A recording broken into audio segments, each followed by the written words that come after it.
In Psalm 119, there is a neat progression, a steady progression throughout this psalm of worship that I want to share with you for this devotional message. The first part of Psalm 19 is this concept of general revelation, God generally revealing himself to all of humanity. And it reads, Psalm 19, 1 through 4, the heavens declare the glory of God, the skies proclaim the work of his hands. Day after day they pour forth speech. Night after night they reveal knowledge. They have no speech, they use no words, no sound is heard from them. Yet their voice goes out into all the earth, their words to the ends of the world. And so we have this image of God and his creation and him revealing himself day after day to all of the world. But then it continues, and 5 and 6 kind of cap off that section. And then verses 7 through 10 talk about this idea of special revelation. So, general revelation is God revealing himself through creation, through nature.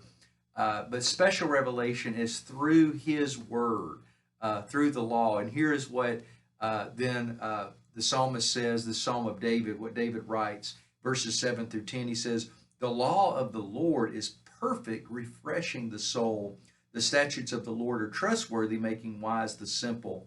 The precepts of the Lord are right, giving joy to the heart. The commands of the Lord are radiant, giving light to the eyes. The fear of the Lord is pure, enduring forever. The decrees of the Lord are firm, and all of them are righteous. They are more precious than gold, than much pure gold. They are sweeter than honey from the honeycomb. And then capping off this thought, verse 11, by them your servant is warned, in keeping them there is great reward. And so the emphasis here, this shift in the progression, is to now God's word and how it is perfect, it is trustworthy, it is right, it is radiant, and the decrees of the Lord are firm, and they are precious, more precious than gold. And so we have this opportunity to hear from God every day through creation, but also through his word, through reading and meditating on his word. And that's where this psalm gets even neater, is in verses 12 through 14, it then shifts to a personal relationship with God, that based on the general revelation and the special revelation is this personal relationship with God, where now God's word works in us, and God's word permeates our lives, penetrates our hearts, and saturates our lives. And so here's how David concludes, verses 12 to 14. But who can discern their errors? Forgive my hidden faults. Keep your servant also from willful sins. May they not rule over me.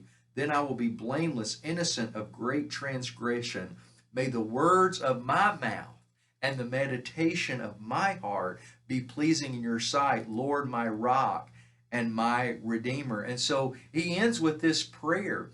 David gets very personal. He says, look, forgive my hidden faults. You know, your word is dissecting me. You know everything about me. And I ask for forgiveness. And I also pray that you will keep me from future willful sins, that you will change my being, that you will change my motives, you'll change my path.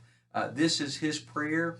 And again, David is searching for God, and he knows that God is all around him, and he's wanting God's word to penetrate his heart and to permeate and saturate his life, and we should as well. And I'm reminded of the quote from Albert Einstein where he says, a person has two options for how they live. One is to live as though nothing is a miracle, and the other is to live as though everything is a miracle. God's miracles are all around us. He's all around us. And the greatest miracle ever is the miracle of the death and resurrection of Jesus, and the meaning that it has for all people, and the opportunity that we all have for a changed life and to live eternal life in the kingdom of God.